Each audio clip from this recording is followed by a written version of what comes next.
Anyway, he said, Brigham Young, he said, I would imagine that you could use some money. You need some cash. He said, do you know that they're formulating a military expedition to go and fight the Mexicans in the southern, in Colorado and New Mexico? And they're forming up over in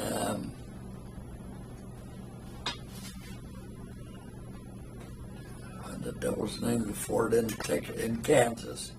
They're formulated over there, and they would like to have 500 men from your group, and they'll pay them so much today.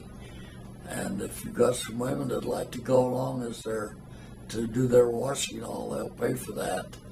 And the church will receive half of that, and then the people will receive the other half. And that's how they organized what became known as the Mormon Battalion. They didn't get 500, they got over 300 though. And it started over in Fort Leavenworth, Kansas. And they marched across the whole southern end until it ended in New Mexico, not Cortez, Santa Fe. And out of that, there was a group of men, they had just discovered gold in California. And there was a group of men that left there. Others came on to join Brigham Young and come into the valley. The others went around and came up around through San Francisco, Sutter's Fort Sutter's Mill, and came to Salt Lake by way of Reno, Nevada. Well, 1858 came along.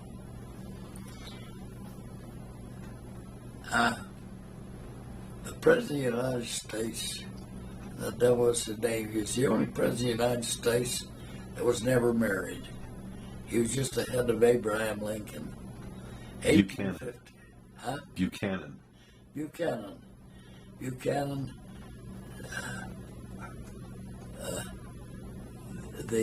After the Saints got into the valley, and after the armistice of Hidalgo, whatever it was, in 1849, the federal government began to send federal judges and everything in, and they sent all kinds of wild stories back to Washington about the Saints were in rebellion. And of course, if you have some federal judges come in here calling your wife a whore, you know, and they didn't get too good a reception. So there was trouble in a bit. But Buchanan organized an army. I think it was 1,000 men called under a man named Johnson. And they marched from Leavenworth, Kansas to come to Salt Lake City and put the Mormons in order. Thomas Name King heard about that.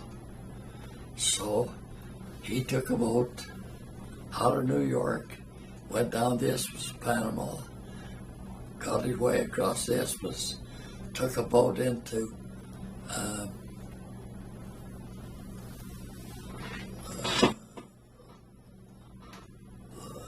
what's the last port in California? It's long. Oh.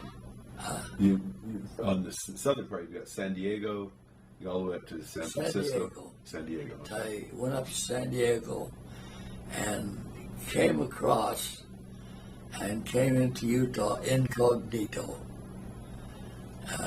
checking the Saints as he come through, found that the Saints were just pioneers founding their places. And he came into Utah, Salt Lake City.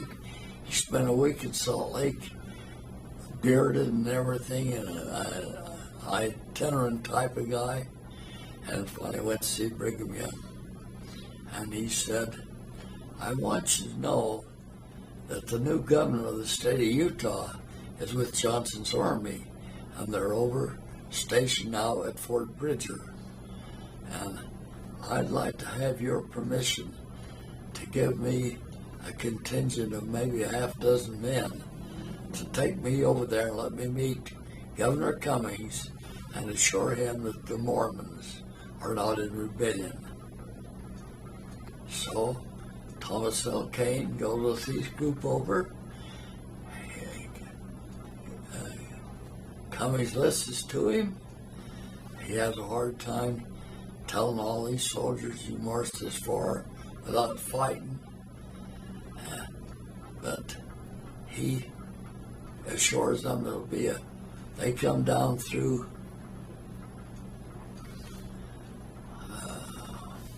what's the canyon that comes down out of Evanston? Echo Canyon.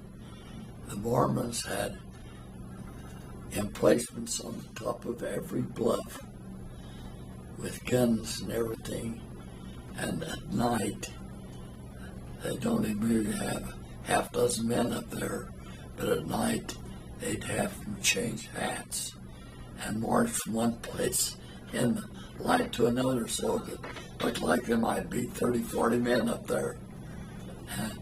And the word got back, the Mormons are really laying down there. So he brought them in, and the stimulation, there was an old man named Colum.